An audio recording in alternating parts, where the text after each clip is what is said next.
Hi, thanks for stopping by. Today is Sunday, August 9th, 2026. Just got one slide and a quick demo. This is all focused around something that's called the Calendar Invite Server on AWS. It's a cloud formation template.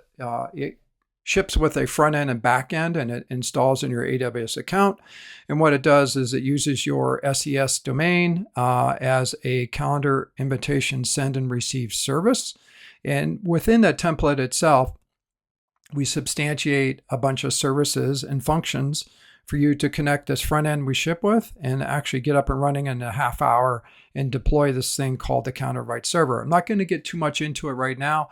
What I want to run you through is the exercise of data and what I did as just a singleton in my ability to use the power of the Google Calendar client. You could use an Outlook calendar client as well. But part of our intellectual property is our ability to ingest calendar invite data off of calendar clients. So those events off your calendar can actually be forwarded to an address. That address is a box. That box is an SES box set up in your AWS account.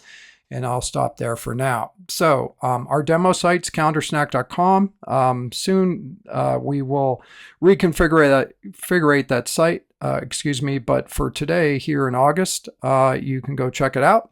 And then the other site you want to go look at is our industry site called calendar.invite.com. Or if you want more information about this cloud formation stack for the Calendar Invite server, you can go to 31events.com. So commercial over with. Over here, I'm focused on 2,500 MLB games on the calendar client. I forwarded those to a common box that was crate@calendarsnack.com down here. Concept is when you get the Calendar Invite server itself, you're going to set up your own crate at your domain. What happens here, though, is that it creates a pipeline of data, and we disassemble it and we store it for recall. And the store and recall can only be told easily in our user interfaces. So let me just go to our user interfaces right here, and you'll see there's my calendarinvite.com. If you want to go there, that's a Substack site with a whole bunch of industry stuff. There's Calendar Snack right there. That's cool too. You can go check out how we work and go get a Calendar Snack, see the Calendar Invite server up and running. And then there's 31 events right there, which is a whole bunch of work over the years with Arnie. And I'll leave that at that. So what I'm showing you here now, though, is a live Calendar Invite client, which is mine. And I have data over here. So let's kind of dive into it. So this is the Calendar Invite server here. When you get your instance and set up in your AWS account as a domain, I'm taking on the persona of an organizer. So organizers under domain. And what I'm going to do is go to reporting, and I'm going to pull out myself here under reports.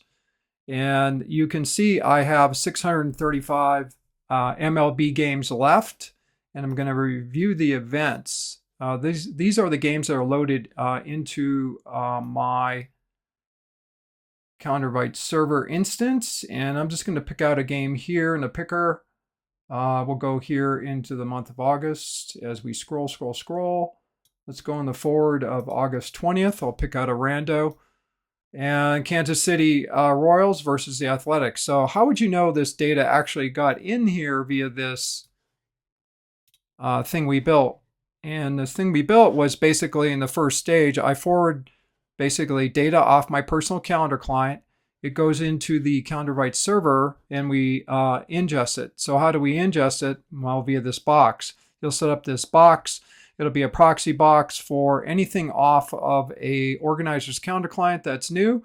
Can be updated or deleted off this engine here called the calendar client. We like it a lot.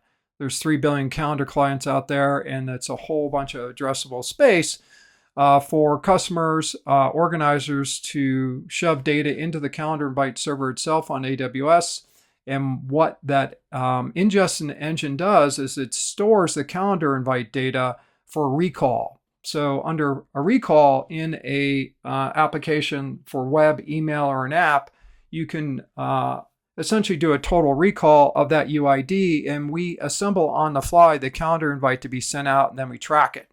So let's just kind of get back to the narrative here, which I have live data. So let's go to Kansas City Royals versus Athletics. There it is here. That's for August 20th. So I'm in my personal calendar. I'm going to go to August 20th. I'm going to pull out all the dates, all the games. You can see that this is round 22. You can see that this game here is showing up in this data set over there. Now, it looks like magic, but let me show you a little bit more magic live. And what I'm going to do is go in and just add some data to this, and it'll show up on the right-hand calendar invite server instance, which is over here to the right. But let me just put in here, come by booth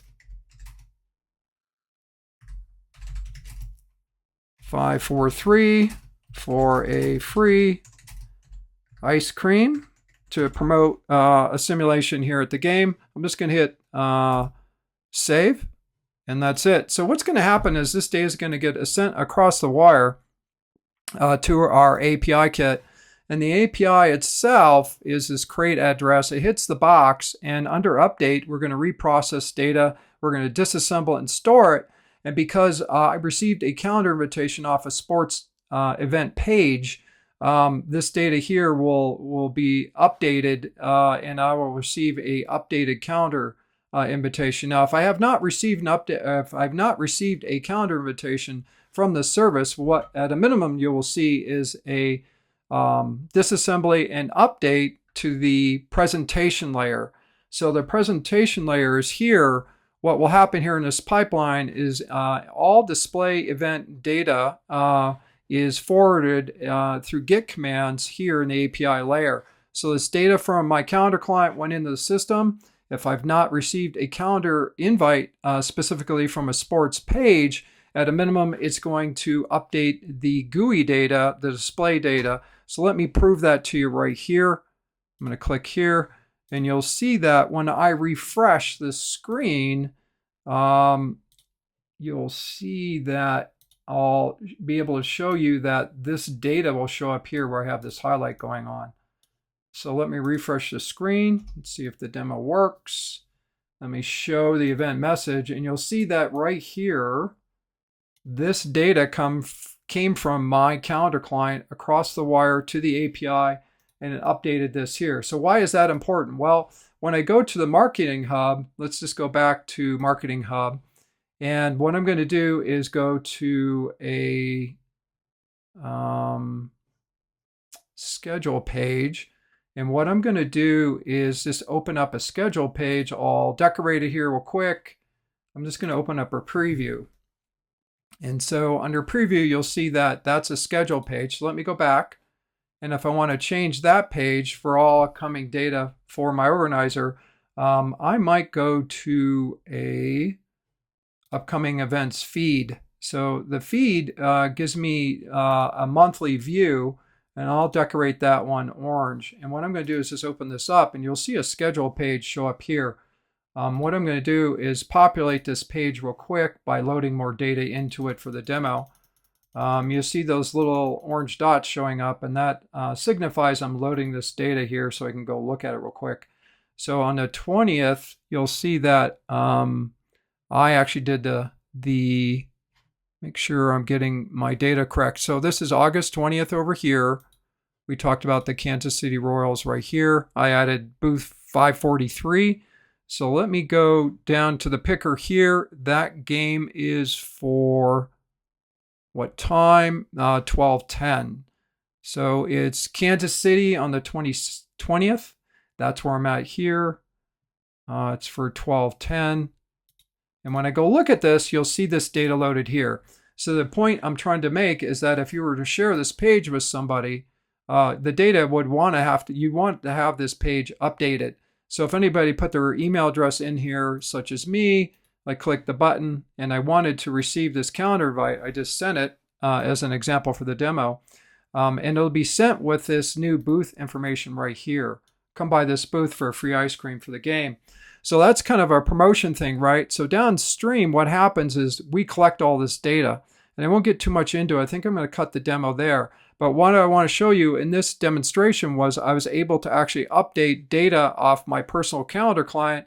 I sent it to the calendar invite server. The calendar invite server picks up that data via the display APIs. And then in the next video, I'll show you what happens if, in fact, I did receive a calendar invitation. And I can show you real quickly where that calendar invite shows up. And that's in my Google email box for demos. It's not this one here. It's under this one here for Greg at techfader.com. And you can see Greg just got a calendar invitation. And that calendar invitation is right here, right? It shows that come by booth 543.